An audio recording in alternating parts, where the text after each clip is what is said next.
바로 로봇 맛집. 로봇 실화로 만난다. 네, 여러분 안녕하십니까. 진행을 맡은 로봇 덕후 김기혁입니다. 네, 안녕하세요. 김희철입니다. 예, 반갑습니다. 예, 반갑습니다. 예. 예. 자, 이렇게 만나뵙게 해서 참 영광인데 사실 김희철이라는 그 성함이 예능 프로그램에서 더 익숙하거든요. 예, 슈즈의 김희철이 있죠. 예, 슈즈가 맞나요? 맞죠? 그쵸. 야, 예.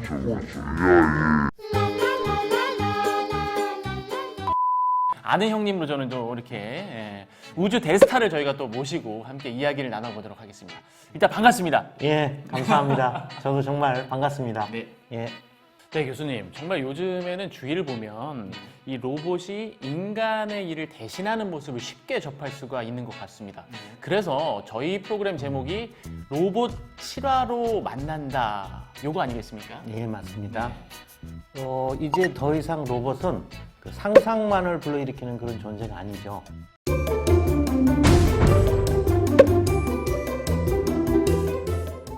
네, 맞습니다. 로봇이 발전하고 있는 분야가 정말 다양하잖아요. 그래서 정말 가끔은 사람보다 더 사람 같은 로봇이 발명되진 않을까 하는 생각이 들 때도 있어요. 네, 혹시 로봇이 내가 할 일을 다 대신 해주지 않을까? 네. 뭐 그러다가도 로봇이 이렇게 우리를 다 지배해버리면 어떡하지? 예, 그런 생각을 맞습니다. 또 하게 되죠. 예, 로봇이 그러니까 다 해줄 것 같은 그런 막연한 환상, 낙관적인 환상? 예, 그러면서도 로봇이 뭔가 인간을 이렇게 뛰어넘을지도 모른다는 그런 공상. 예. 하지만 이제 벗어나세요!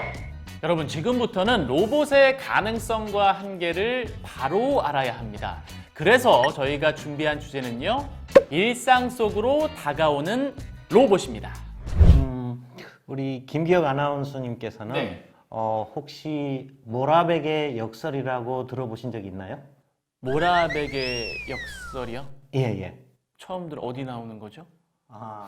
모라백의 역설은요, 네. 인간에게 쉬운 일은 로봇에게 어렵고, 네. 로봇에게 쉬운 일은 또 인간에게 어렵다 하는 그런 주장이에요. 그 뭔가 심오하기는 한데 예. 자, 어느 정도는 이해가 되는 것 같아요. 예. 예. 그런데 말이죠, 이 역설이 정말 이렇게 성립이 되는 걸 알려면은 이미 우리 일상생활에 지금 깊숙이 침투해 있는 로봇들이 과연 인간과 어떻게 다른지 좀 더 명확히 알아야 할 필요가 있죠. 네, 그래서 지금부터 저희가 함께 알아볼 로봇들은 어떤 로봇들이죠? AI 스피커부터 인공지능 청소기, 네. 물류 로봇, 수술 로봇까지 생활 속의 로봇을 모두 모아봤습니다. 네.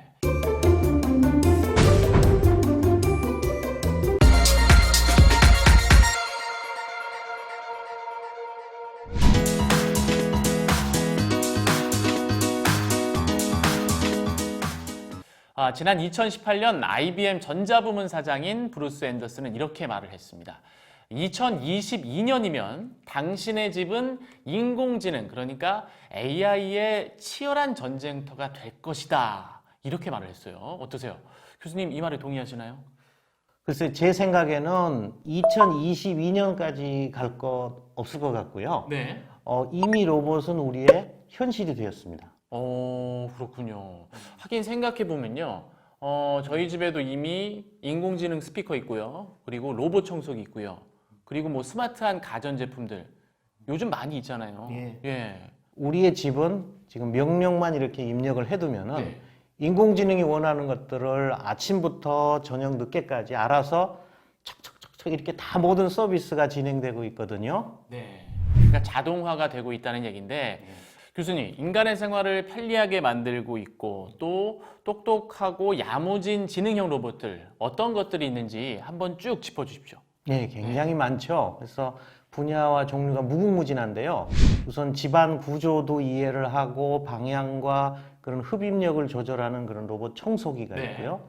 그리고 잔디 깎기, 설거지 뭐 이런 온갖 집안일을 대신해주는 그런 가사 도우미 로봇이 있습니다. 네, 노인을 돌보는 그 실버 도우미 로봇, 든든한 그런 친구가 되어주는 반려동물 로봇까지요.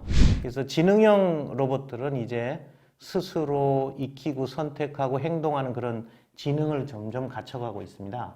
네, 듣고 보니까요. 우리 일상생활 속에서 로봇이 차지하는 부분이 굉장히 크다는 생각이 드는데 교수님, 이 지능형 로봇 시장의 규모나 성장 정도를 조금 더 정확한 수치로 알려주실 수 있을까요? 네, 여기 준비한 자료를 보시면 네. 되는데요.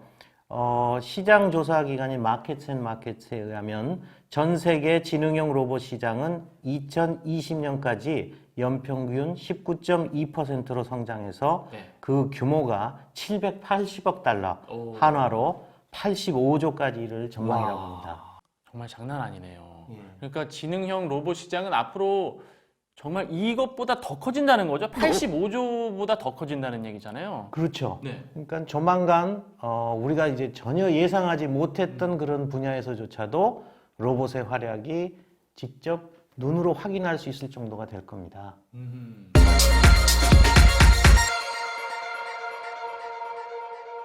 교수님, 동물의 세계에 조류, 포유류, 어류가 있듯이 로봇도 혹시 그 형태와 종류가 모두 다르잖아요. 이렇게 뭐 분류하는 기준이 있을까요? 예, 맞습니다. 이 중에는 인간과 생김새가 똑같은 로봇, 네.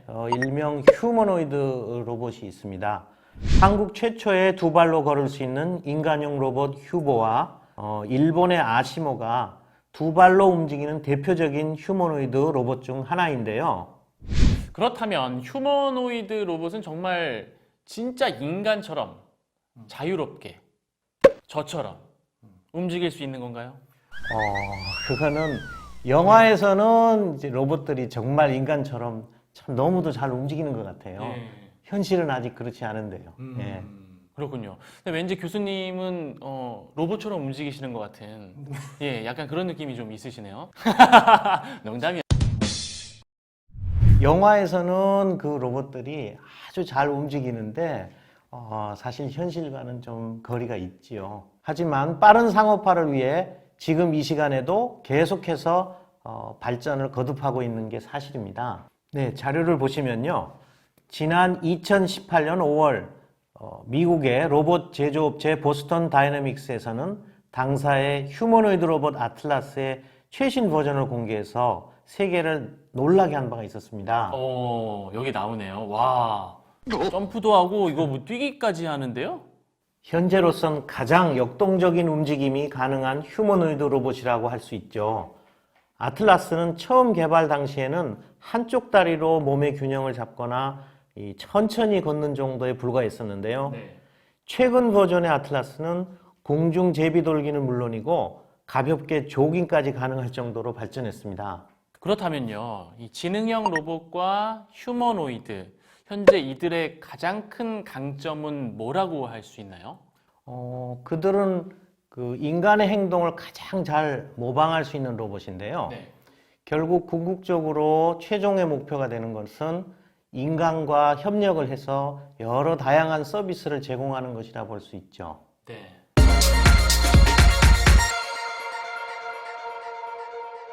교수님, 좀 생소한 게 있는데 다빈치 수술 로봇은 어떤 로봇이에요? 네. 다빈치 수술 로봇은 최소 절개 수술을 더욱 효과적으로 시행할 수 있도록 고안된 로봇인데요. 전 세계적으로 가장 성공한 수술 로봇입니다. 그렇군요. 작고 섬세한 로봇 팔을 인체 내에 삽입하고 또 확대된 입체 영상과 원격 조정관을 이용하는 건데요. 그러면 의사는 마치 이 환자의 몸속에 들어가 있는 듯한 그런 느낌으로 수술을 할 수 있겠네요. 네, 그렇죠. 다빈치로 인해서 비로소 원격 수술이 실현되는 거죠. 다빈치 수술 로봇은 작은 상처 그리고 빠른 회복을 가능하게 하는 그런 장점을 가지고 있기 때문에 앞으로도 그 수요가 점점 증가할 것으로 예상됩니다. 네.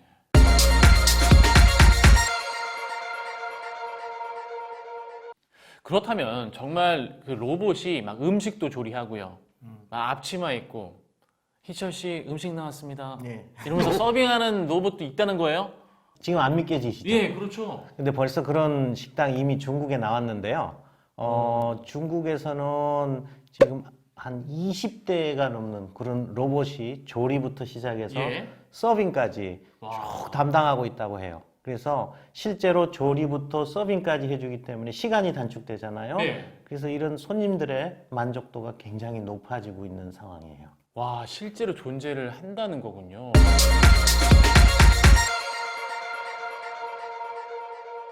이 정도까지 왔으면은 이러다가 정말 나중에 로봇이랑 막 생각도, 감정도 막 공유하고 자유롭게 나눌 수 있는 이런 시대도 올 수 있는 겁니까? 네, 이미 그런 로봇이 실현이 됐어요, 있어요? 사실은. 예, 예. 바로 그게 이제 소셜 로봇이라고 합니다. 아, 소셜 로봇이 어떤 건가요?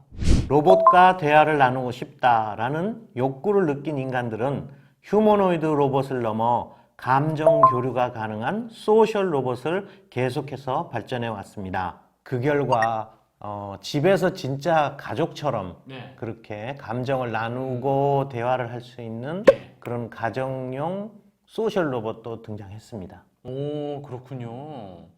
교수님, 그 지보라는 이름의 로봇이 있는데 이게 미국에서 개발된 가정용 소셜 로봇이라고요? 네, 맞습니다. 구상 단계부터 가정용으로 개발돼 인간의 표정을 통해 감정을 읽고 또 자연어로 대화도 가능하죠. 와, 일정도 알려주고 메일도 대신 읽어주고 답장까지 대신해줍니다. 이제는 뭐 아이들 책까지 다정하게 읽어주고요. 거기다가 가족들 촬영해서 뭐 다른 가족에게 사진 전송까지 해주고, 야, 이거는 정말 영화에서나 보던 그런 신세계인데요? 예, 소셜 로봇 사실 어떻게 보면 좀 사기 캐릭터 같죠? 그렇죠. 사기캐죠. 이 게임에서 우리가 얘기하는 사기캐. 예. 솔직히, 어떻게 보면은, 부모님이 보실진 모르겠지만, 가족보다 나은. 그러니까 정리를 해보자면, 로봇이 인간과 같은 모습을 갖추고, 인간보다 뛰어난 기술 능력을 이제 습득을 해서 인간의 모든 삶을 제어하고 급기야는 인간처럼 생각과 감정까지 나눌 수 있게 된 그런 세상. 네. 이미 이것이 우리 현실이라는 것을 기억하시면 되겠습니다. 로봇은 제조업에서 지능형으로 발전하면서 벌써 인간의 영역으로 성큼성큼 들어와 있는 것이죠. 그럼 교수님, 교수님께서 처음에 말씀하셨던 그 이론 있잖아요. 모라백의 역설? 예. 그럼 이건 완전히 깨지게 되는 건가요? 물론 로봇은 앞으로 더욱더 엄청난 발전과 변화를 거듭할 것입니다. 하지만 인간은 로봇보다 훨씬 더 긴 진화의 시간을 가지고 있었죠. 네. 인간의 뇌에는 무려 1000억 개의 뉴런과 신경세포가 있습니다. 이에 따라 시시각각 발생하는 우리의 삶에 셀 수 없는 모든 그 경우의 수를 과연 로봇이 완전히 구현할 수가 있을까요? 글쎄요, 그건 좀 힘들지 않을까 싶은데. 미국의 SF 작가이자 화학자였던 아이작 아시모프는 로봇 공학의 3원칙을 내세웠습니다. 네. 아이작 아시모프의 로봇 3원칙. 그러면 로봇은 인간을 해치지 않는다. 로봇은 인간의 명령에 복종한다. 로봇은 스스로를 해치지 않는다. 근데 잠깐만요. 이 말은 결국 로봇을 만들고 사용할 인간에게 던지는 어떤 철학적인 질문 아닌가요? 네, 그렇습니다. 어쨌든 로봇을 만들고 사용하는 주체는 인간이니까요. 그렇죠.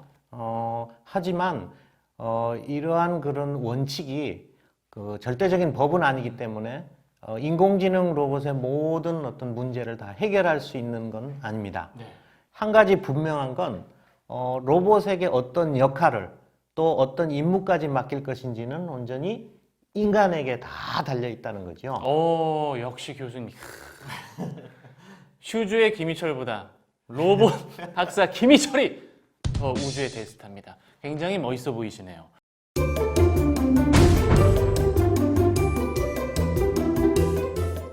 자, 이렇게 해서 일상 속으로 다가오는 로봇이란 주제로 우리 생활 가까이에서 만나볼 수 있는 다양한 로봇들을 간략하게 소개해 드렸습니다. 여러분, 로봇을 아는 힘이 조금은 생기셨나요? 네, 교수님 말씀처럼 이 시간이 여러분께서 로봇을 이해하는 데 조금이라도 도움이 됐기를 바라면서 오늘은 여기서 마무리하도록 하죠, 교수님. 뭐 이렇게 끝나는 건가요? 뭐 더 하실 거 남아 있으세요? 뭐 이제 좀 카메라에 좀 적응이 되는 것 같아요. 아, 적응이 좀 되셨어요? 예. 그러면 로봇 춤 한 번만 보여주세요.